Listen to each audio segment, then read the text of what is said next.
Okay, let's get started. Bismillah ar-Rahman ar-Rahim. Salatu wassalamu ala nabiyyina Muhammad wa ala alihi wa sahbihi ajma'in.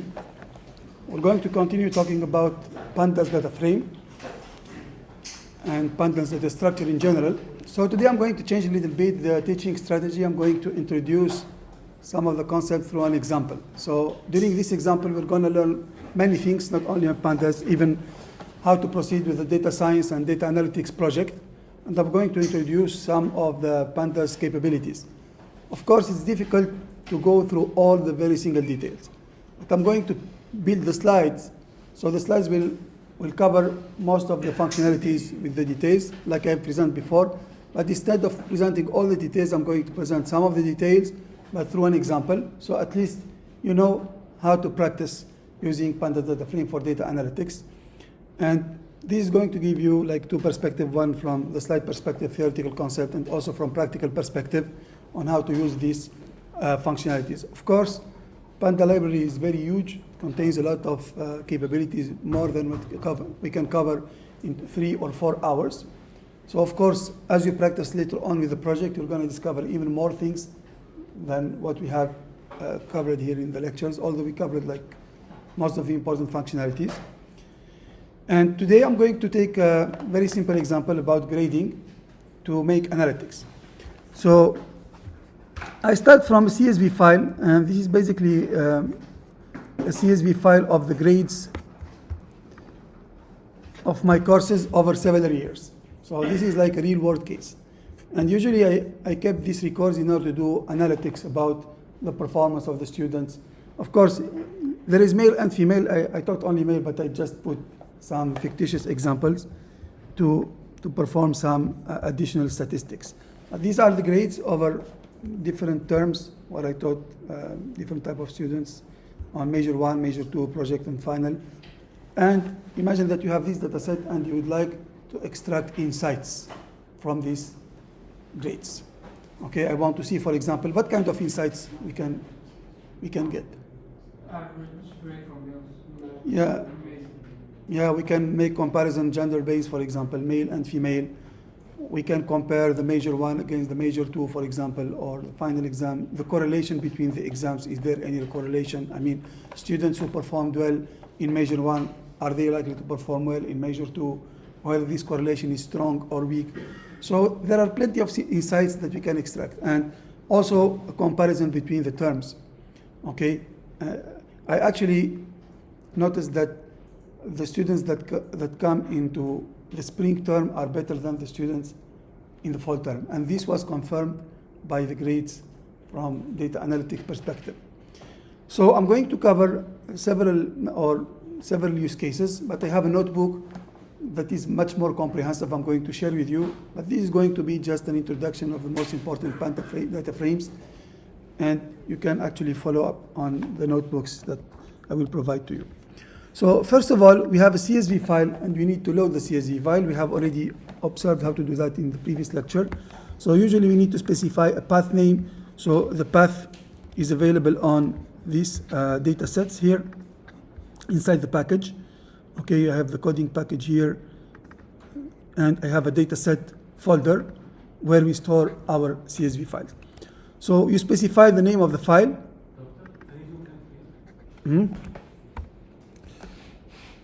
Okay, and later on you will make read CSV. So it's going to load all the information from the CSV file into the data frame. So one practical way to observe your data before starting is to use .head. So .head by default is going to provide you the 5 first elements. It's going to provide you the column names and also the 5 first elements. And you can specify how many elements you want to show. You can, for example, specify the first 3 elements only.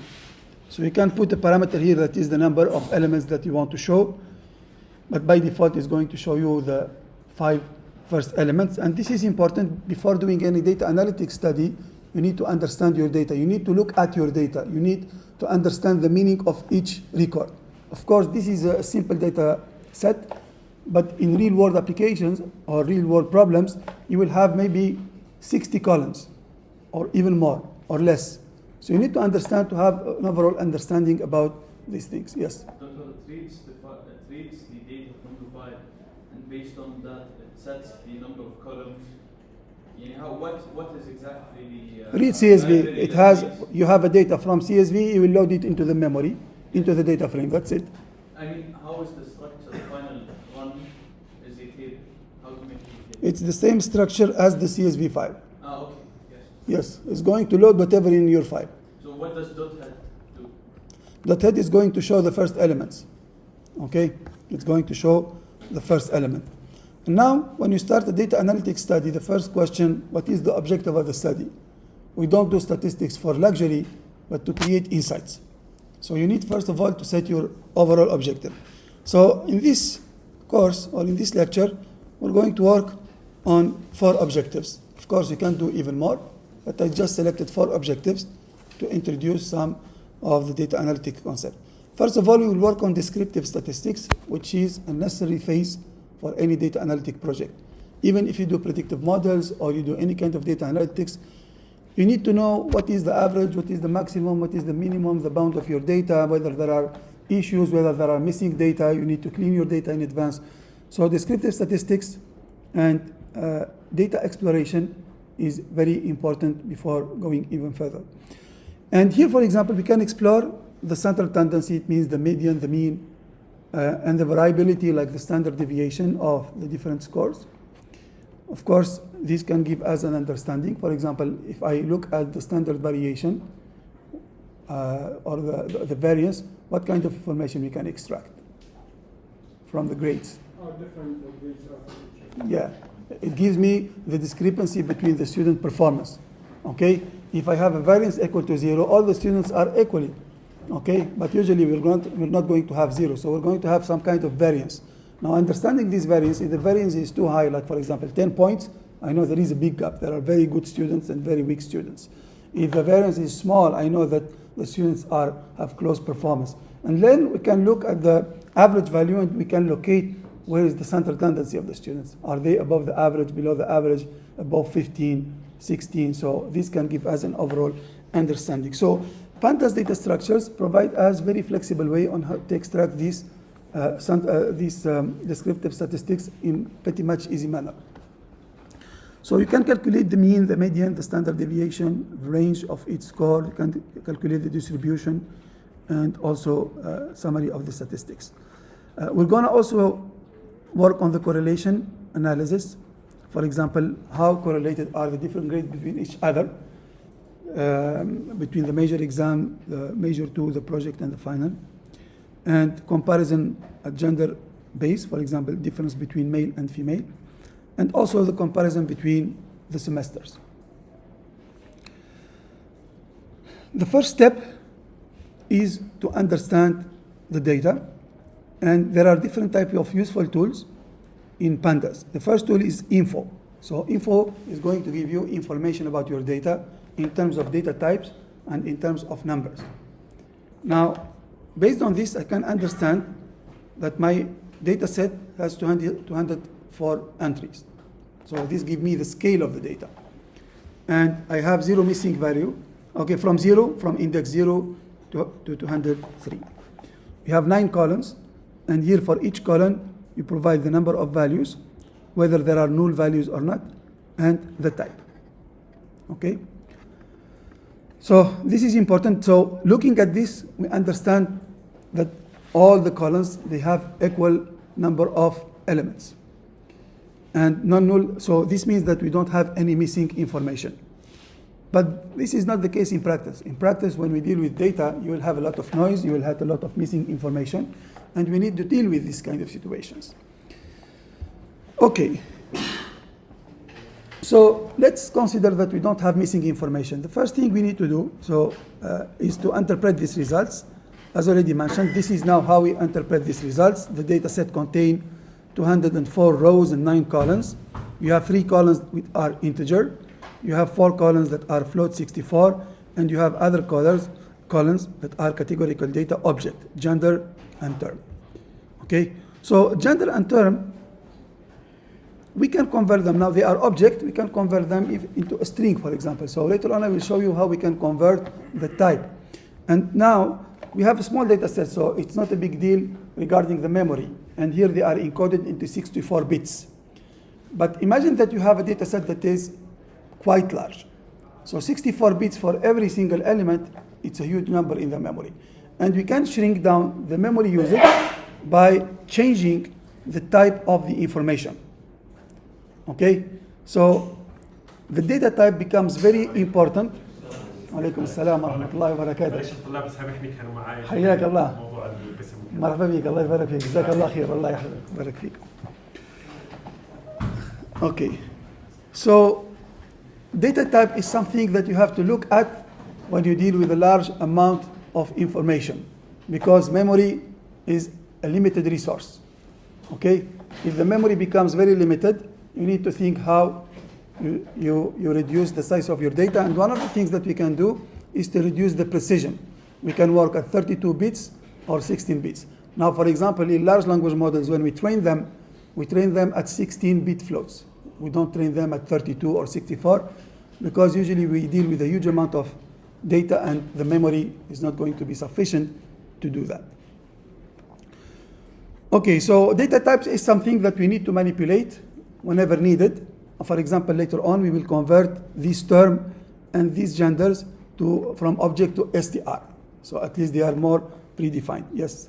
Sir, Pandas initially automatically it assigned these data types? Yes. So it tried to make inference of the data because Python is non-typed language. So if you don't explicitly specify, it tries to make inference about what data type. If you provide only numbers, it's going to make it as int. Okay, yeah. So, but why did it assign object to gender? Why did it just assign string? Yeah, that's how the inference is done in Python. I mean, if it's ambiguous, or maybe there are some missing information.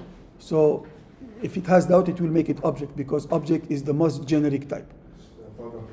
Yeah, maybe it has doubt in the term. Maybe there are some missing values or some values that are int, some values that are string. We don't know. Later on, we need to look at our data.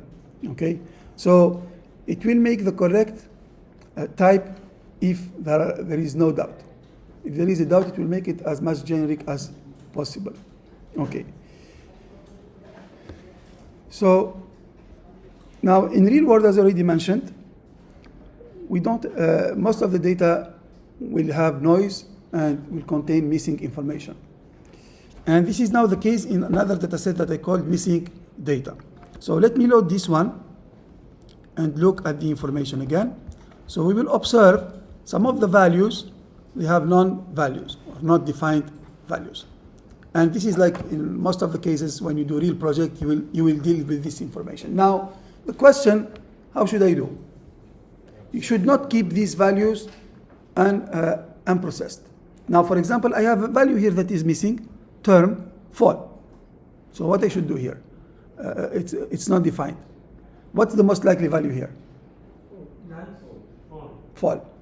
Okay, because it becomes, so here I can make an interpolation between both. It makes sense to some extent. Okay, now I have a missing value here, measure what? 0. Can I put 0.25 or? Now we have different options. So if we consider that a missing value, it means that the students didn't intend, so we can put a 0. Or maybe it has an exception, so we can put it to the next value. Or maybe if we don't want, if we have a small amount of information that is missing, we can drop that column because at the end, when you do a descriptive statistics, one value and two values won't affect your performance. And now what decision to take? It depends on the ratio of missing information in your data. Imagine that I have 50% of the information is missing, or the rows have missing information. Now dropping the line, probably it might affect the statistical significance. Okay, but if I have only 0.1% of rows that have missing data or columns that are missing data, dropping them, is not going to be a big deal. You see what I mean? You need to think about. There are tools now, for example, I can fill with zeros, I can drop, but what's the right decision to take? There is no rule of thumb. You need to think about your data, you need to understand the scope, you need to understand the objective of your study and take the right decision. Now, there are also some tools. We're gonna come to the cleaning of the data, but there are some tools that gives you also the shape of the data. Like here, we have 204 elements and 9 columns. And let's look again at the data now here. Look, we don't have all the values. We don't have all the elements. Like measure 1, it contains 198 values that are not null. Okay, so here we have a difference. So all these numbers are full. Here we have 2 missing values. Here we have 6 missing values.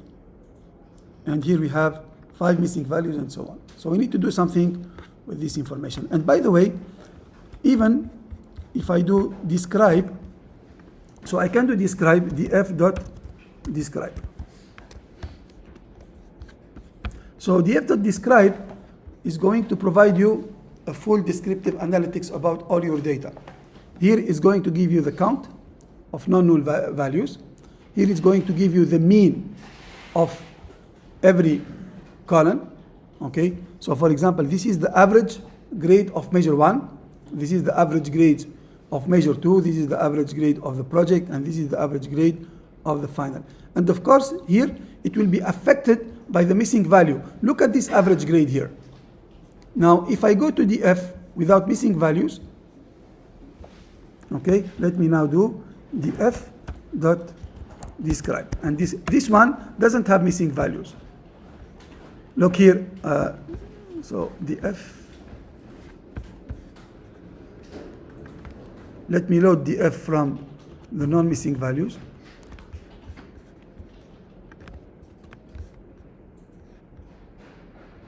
Look now, I have 13.8, and here I have, so it didn't affect too much because I have only small amount of information. But if I have large numbers of information that are missing, it might affect. But is it equally? It's not equal. It's not equal. Okay, so there is some change. Okay, so based on this, I need to take a strategy on how to handle the missing values in my data set. So the first option, you can use drop NA. And drop NA is going to drop all the rows that has null value or missing values. And there are 2 options. You can make in place equal to true or in place equal to false. So if you make it equal to true, just calling df missing equal drop NA is going to change the same data frame. So it will modify the same data frame. If you make it in place equal to false, so it will create a new copy and will keep the df missing unchanged. Okay, so let's try this one first. So if I do df missing drop NA in place equal to true, so here, look, it has changed so it has removed all the rows that has null values. Okay, now if I make it equal to false, of course I need to load it again because it has already been changed. So Doctor, the data frame is completely separate from your original data. let me finish my idea and I come back to you in just a moment. Now if I do the same with drop NA and then describe,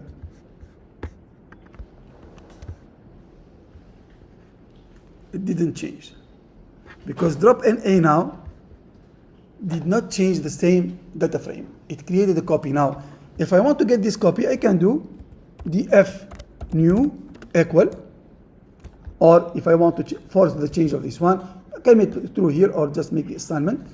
But now making this df new, I get it. So I didn't change my original copy, and now I can do .describe. So the value will be changing. Does it have a default setting, or do I have to specify if it's true or false? By default, it's true or false. I'm not sure. So I think it's true by default. It's going to change it. But if you don't want to change it, so you can set it to false. But what are the pros and cons of true and false? It's up to you to use which one. You want to modify the original one, or you don't want to modify it? Takes more space since it's There is no copy the same. It depends. You want to change the original data frame, or you want to keep your original data frame for later use. It's a choice. Okay? There is no pros and cons. It's an option that you can use whether you want to modify the original data frame or you want to keep the original data frame. But usually we can modify the original data frame unless we need to create a copy, because the original one we will need it for another processing, because when you create a new copy, you augment your memory. Okay? And depends on the scale of the data. That could be an issue, yes. What method did you use to get def underscore missing? Hmm? What method did you use to get def underscore missing? How did you get it? Okay, you need to follow with me from the beginning, because df missing, it's the data frame that we use to load the data that is missing from the CSV file. Okay. Yeah, it's a different file. Okay. Doctor, I was asking about if you want to commit these changes to the original CSV, can we do that? Yeah, you can make two CSV to export. You can export the data frame either to the same CSV file or to a new CSV file. Okay? Okay. Now, if you look at this table, I have major 1, major 2, final project, and final. So what kind of information we might want to have here? What information you might want to have? The sum of all, so the total grade of 100. You can do this programmatically with Pandas. So you can define a new column that is called df total score, and you will assign it to all the sum of all elements. Okay, so this will create a new column. Now, if I go here, that's df. Let me create this as df, or now df is the one without. I can make df equal df new.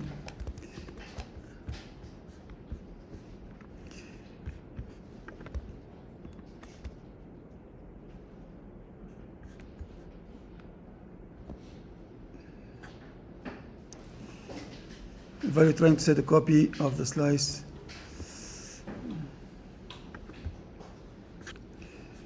okay.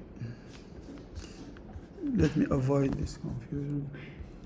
I'm going to load this one.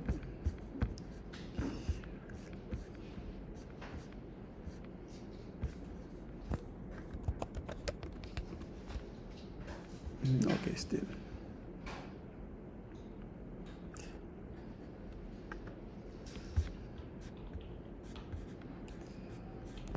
What is the read CSV, this one?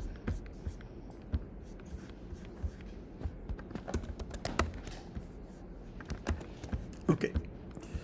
Now, if I use df dot describe or dot info, you will have a total score now. So we can see the average of all. I can see also df dot head.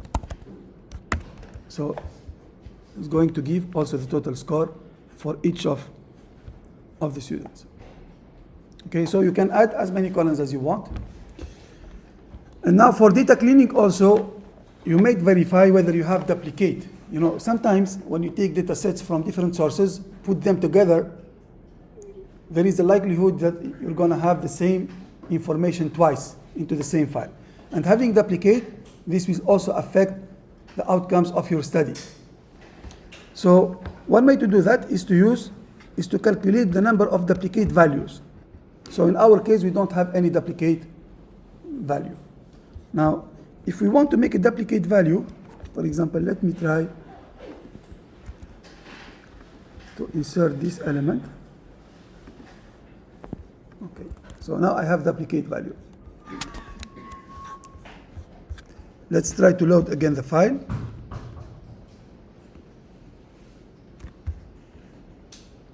It's detected. Okay, so it's detected, and we can force to drop all kind of duplicates. So drop duplicates, and we can use in place equal to true. Now if I check again,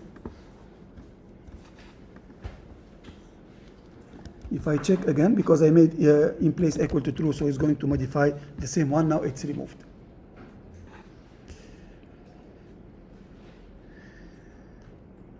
Okay, so as already mentioned to you, these are the data types. Now, if you want to modify all, so these values, for example, student ID is converted to int. We can also convert to int 32, for example, if I want to reduce the precision. Okay, maybe I don't want to have student ID on 64 bits. Okay, it's smaller. So you can do any type change by using the as type on every element. And you can do the type change over multiple elements as well.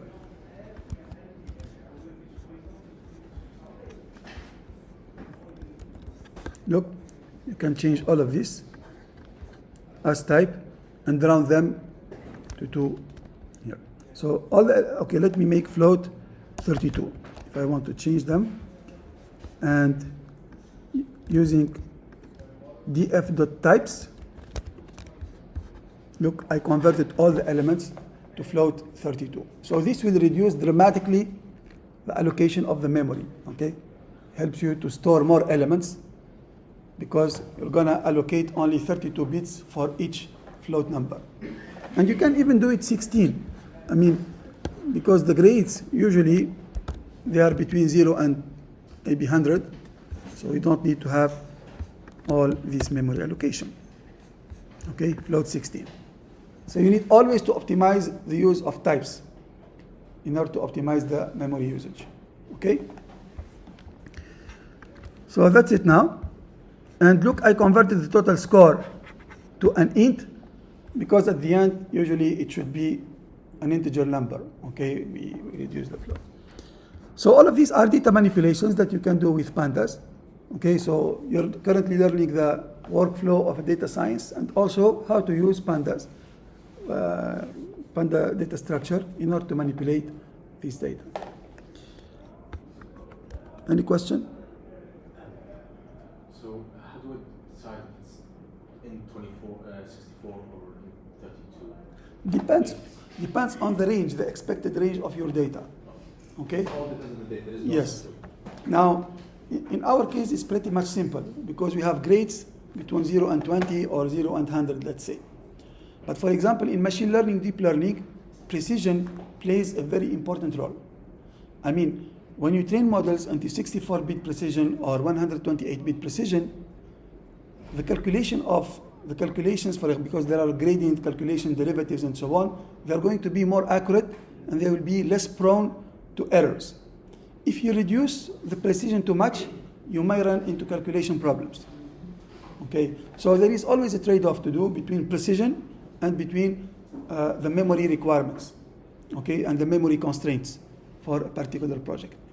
In this case, you know, it doesn't matter. But I want to teach you that you must always have in mind, especially in large projects later on, to optimize the type of your data, okay, to avoid running into a memory issues or even a computation issue. Computation-wise, it's going to take more time. I mean, computing the sum of two integers in a 64-bit is going to take more time than doing that in 16 or 32. Okay, and we talk about billions of operation in a second. So it matters a lot in terms of the computation time. And this is why sometimes even when we train machine learning models, deep learning models, for example, we train them at 16 bits, and then during the inference, we reduce even further to 8 bits and 4 bits. Because in the inference, we want to have a quick response. So if the model is very large and we don't have sufficient computing resources, we may drop the precision again to 8 bits to run faster. For example, in one of the computer vision projects, we trained models on 16 bits. When we wanted to run them into a Jetson device, we get only 2 frames per second, 3 frames per second. And we want to run actually at 20 frames per second. So we needed to reduce the precision. This is what we call quantization in the world of data science, reducing the precision to lower bit level to increase the performance in terms of execution time and real-time performance. Okay. Now the second point,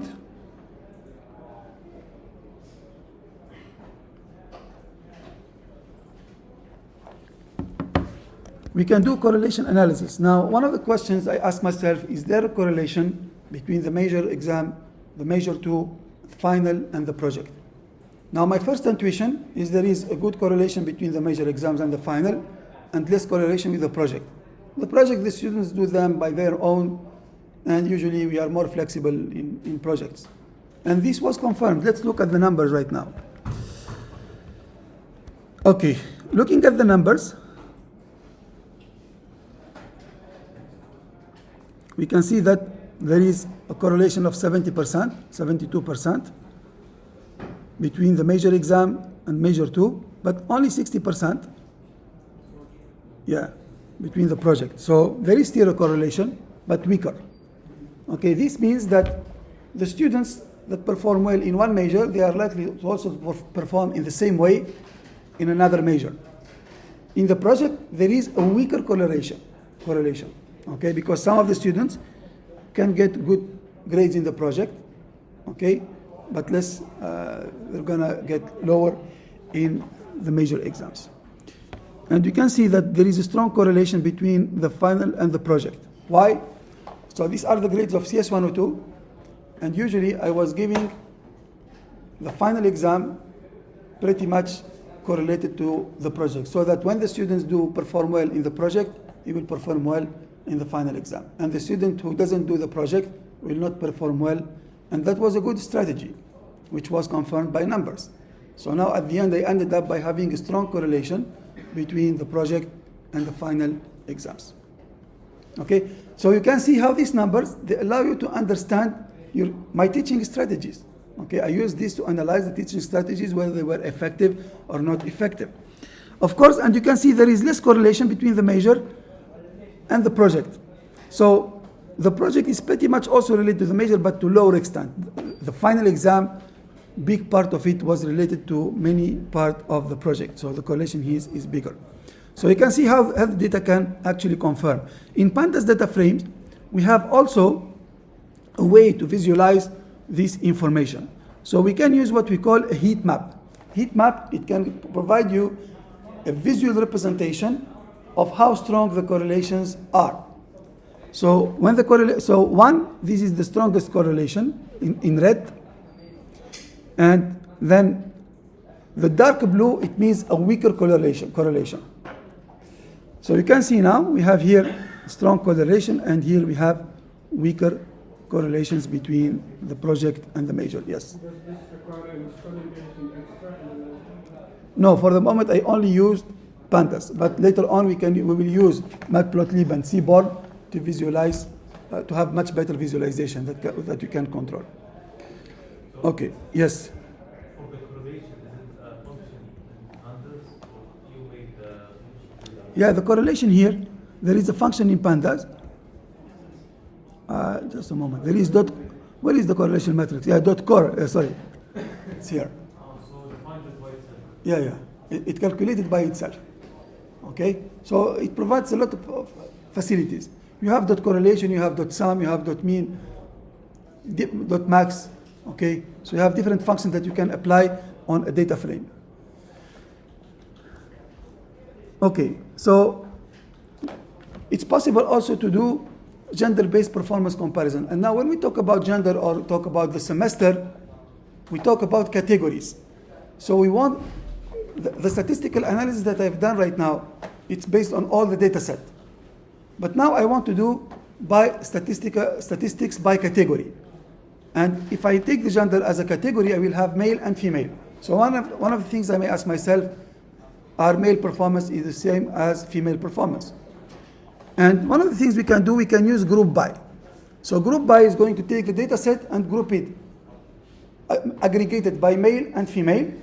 And then I can select which field I want to assess, final, and then I can calculate the average for that particular field. So this will give me the aggregated average for the female and the aggregated average for the male, for the final exam. Okay, so we can see they are pretty much close with each other. Okay, I can do the max, the maximum.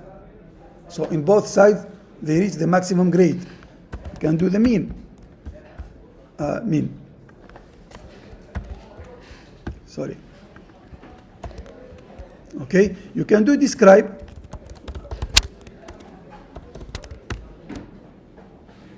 Because it's a data frame at the end. Okay, and if you do final, so that's an aggregated object.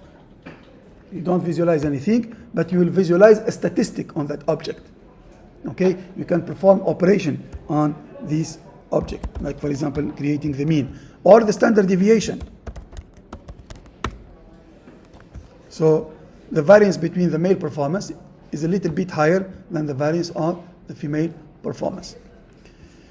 Okay, and of course you can interpret the results, and you can also make multiple statistics if you want by using aggregation. And here you define a list of statistics that you want to extract. For example, I want to extract the mean and the median information for male and female. This is for all the grades, or this is for the final grade. We can do for each type of assessment. So I can aggregate. So this is grouped by the gender, and then I can aggregate. I define a dictionary for each type of assessment, what kind of statistics that I want to calculate. And doing that, I will have male and female aggregated, and then I will have the measure. For the measure 1, the mean and the median. For the measure 2, the mean and the median. Imagine that I add standard deviation here. For example, STD. So I will have the standard deviation for the project. So you can add what kind of statistics you want to add to these aggregated calculations. Okay? And this is the similar analysis but made on another categorical data. Remember that the data are of two types, numerical and categorical. When you want to group, when you use aggregation or grouping, you must group with respect to a categorical data, a data that is not numerical. We cannot, for example, here group by measure 1. Okay? We must group by a certain categorical data. And look now, if we look at the semesters of the terms, what do you observe? Which grade is higher? Let's say the final exam. Look at the difference. And this was my observation over 7 years of teaching CS102.